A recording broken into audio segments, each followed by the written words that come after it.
I've had this book for probably close to a decade by now, and I have read Ender's Game back in September, and I really wanted to somewhat revisit that particular world, and so I decided to read the entire series again. And I just finished the second book a couple of hours ago, and I really realized why this is one of my favorite books of all time.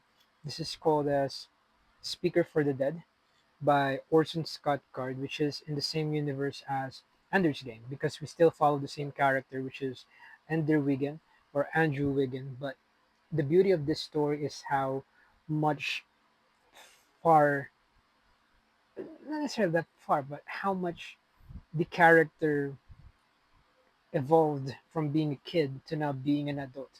So you somewhat see how the writing, the technicalities of this book really showed how much both the author and the character Ender Wiggin matured as a person or as a human being, and you can see that with every fiber of the words in here.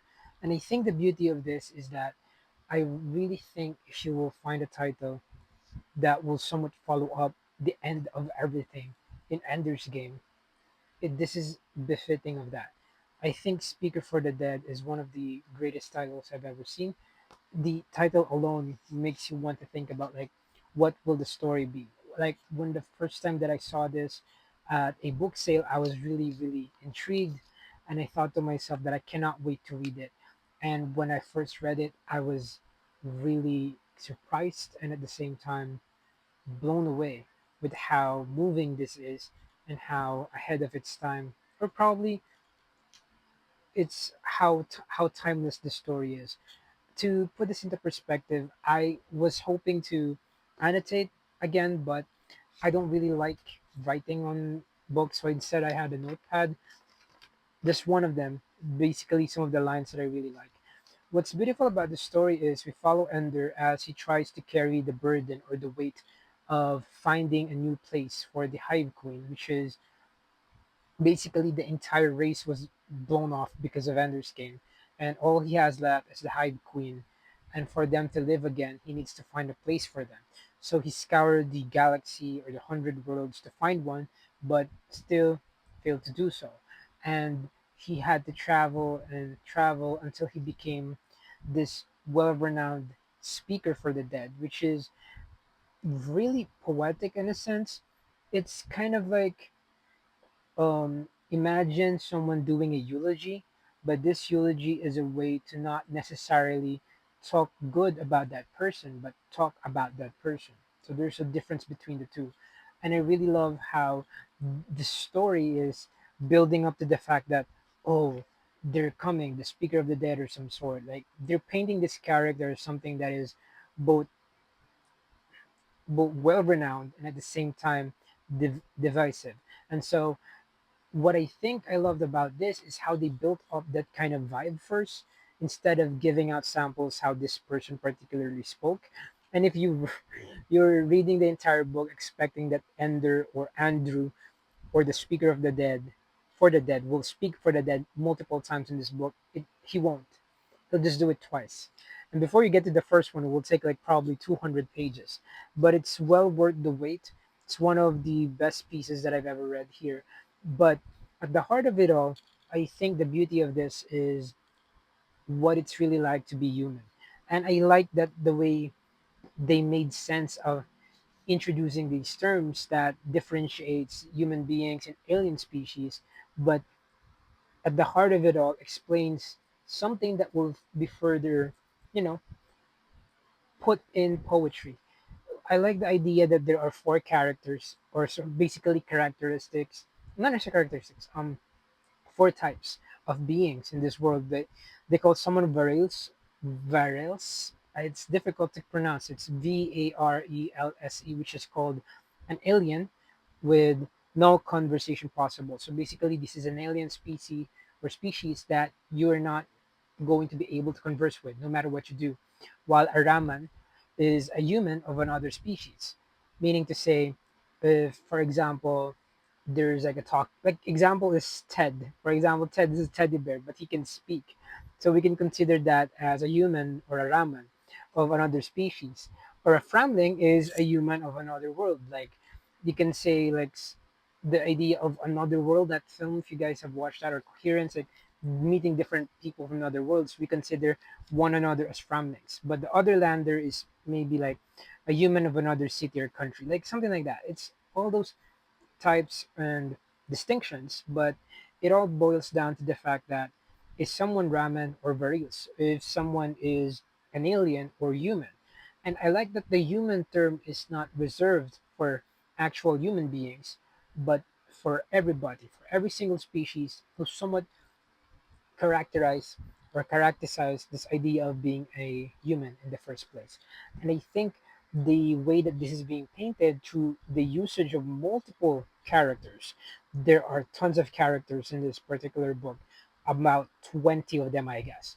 But you can see how this was painted perfectly and beautifully for you to understand what makes this character ick, what makes this character different from one another, and what makes all these characters eventually thread together. I like how they played it in such a beautiful way that you would just see how beautiful this entire thing is.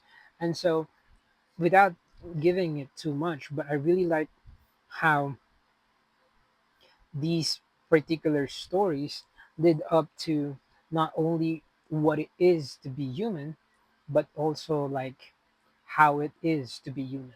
In a sense, like we're following the main characters here who are, we could say, as empty shells because of all the past they've had, all the burdens they've had to carry, all the lies they have to wear, just to somewhat, you know, make sense of all the sufferings around them. Like how Ender chose to be a speaker for the dead because of what he did during the Bugger Wars, wherein he ended like an entire race of species and had to carry that weight to make sense out of it. And so the idea of speaking for the dead allowed him to somewhat do good or do better than he could have ever imagined. And so when he was invited to go to this different world that will take him 22 years of his life, even though it's just a 2 week staraway travel or whatever, he took that risk because of how he felt connected with the people or the person that called for him. And so, what I really like about it is that one of the lines here that would really, really move me is um, there are lines here that I really like, especially during the speaking part, wherein he says, if your sins are not your own choice, then how can you repent? Like, imagine if all the sins are you blame it all on others, then what's the sense of it all? Like I love how the characters here are being painted as not perfect creatures because nobody is. And I like how human they are for the fact that they show how dirty, how destructive, and how selfish they could ever be for their own sake because they think that's good for others. And until they realize that there's an important thing that they need to do, and it's actually converse. The beautiful thing about this story, and I keep repeating that, is you actually see more humanity with the alien species of the Pequeninos, which is basically like pig-like creatures, who shows more humanity compared to them. But they have these traditions that are different. And I like how that tradition part is not necessarily negative in their eyes, but it's kind of messed up on the ends of the human beings here because of the disconnect. Even though they can converse through words, through language, there is still distance there that needs to be connected. And I think that's an important thing for the story to really progress. And what I like about the Pequeninos or the pig-like creatures in here is that their names are based on their characteristics. Like they give nicknames to one another. Like there's Leaf Eater because he eats leaves. There's Rooter because of the roots or whatever. There's Mandachuva. I think it's for the man that something like plants or like he's good at something. There's Arrowhead, the Arrow Boy. There's an arrow guy because that pig likes to use arrows, good with those kind of tools. But one of the most important characters here, one of the most important pequeninos, is actually named as human because he is the one He is the piggy who shows the most human characteristics, who gets to connect with humans around him. And so I also like the idea that they defy the laws of biology, and how that allows to somewhat further understand that there's distance between not just culture, not just language, but also with biology, how they live, with traditions, and how important it is to not ruin the way they live, because they are not the same as us. And so you could think of it as a way for how do these things to these species coexist with one another when there are a lot of things that are different from them. But I guess there's one thing that connects them at the end of the day, and that is being human, whatever that means. And so, one of the things that I like about it is that I started really writing the dialogues by the end because of how they built up this character, and how you follow Ender, or Andrew Wiggin, meet all of these dysfunctional families, these characters with tormented past, and how he learns from them and somewhat deals with his previous actions and carry his burden better. I like how the speaker side of him, the orator side of him, comes out better as the story progresses. Like he really puts it out there on how he wants to speak for these people. One of the things that I really like here is that when they have this part wherein it's time for the end, one of the things that they said is Ender says, "I'll tell your story," because he's a speaker for the dead, and the other character said, which is basically human, said, "Then I will truly live forever." It's one of those things that I really appreciate because that's how it is to be alive. Like they say that you die twice. Once they bury you in the grave. The second time is the last time when somebody mentions your name. It actually came from Macklemore, I think. Yeah, but that kind of idea from this story is that how speaking for the dead allows that person to live through. And I really see that too with a film that I watched. I forgot what title it is.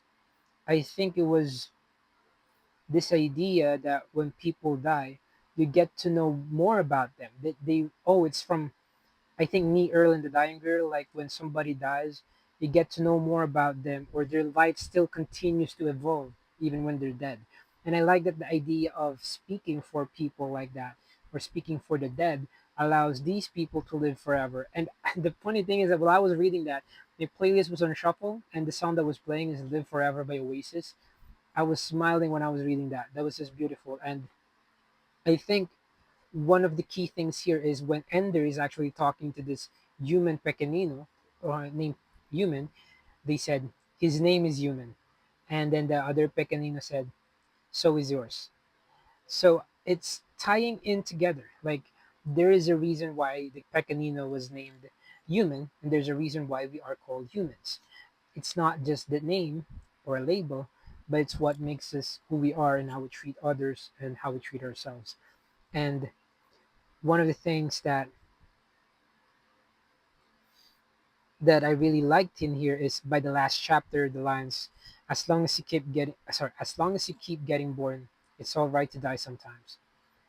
And it speaks a lot with how you really have to die millions of times just to even live once. And here's one of the last lines that I really loved. But I think that means that it's time to start to live because they've died hundreds of times, that it's time to really live and do right by themselves. And I think it doesn't necessarily come off easy, especially with how you follow a creature or a character or a human being go from being a kid to being made as a weapon, to being told what to do, to being all of a sudden take control of his actions, to trying to figure out what's real and what's not, and to being the chosen one to carry the burden of the human race to end a particular species, or species that was chosen to be an enemy instead of someone that could be a friend. And so, due to all these things, they have evolved as something that they couldn't be, or something that they never had. It's the idea of seeing Ender being able to speak for the dead because nobody will for him, in a sense, or nobody did for the others. And it's kind of like him trying to be a father figure for the very first time because he never had that relationship with his parents, to be a brother, to be of support, to be a friend, because he never really had those things as tangible as he has now as a speaker for the dead. And there's a reason why he chose that name or calling instead of being Ender. And I think that's a beautiful way to put it. Like Ender isn't really his name. His name is Andrew Wiggin. It was a nickname that was given to him, and how that nickname somewhat embodied it to the fullest. And now, as a speaker for the dead, he embodied it to the point that he actually understood what it's all leading to. And it's the fact that with all the lives that he got to tell, all these stories that he got to immortalize, it finally allowed him to lift off the burden off his shoulders, get to watch another morning, get to watch another sunset, and finally live. And so, if there's anything that I would say, I'm glad I read this thing after probably close to a decade since the first time that I read it. I still hold it dear, and I really appreciate it better now that I'm older. I probably read it again the next 10 years, something like that. But there's a lot of things that I've read in here that I understood better now that I'm older, and can't wait to read the third book. The third book is the longest one. Set aside that one is a different genre again, so I really like how they jump from one genre to another. So there's really something in it for you, for anybody. So yeah, it's something that I will journey for the next week or two. And yeah, let's speak for the dead. Peace out, bro.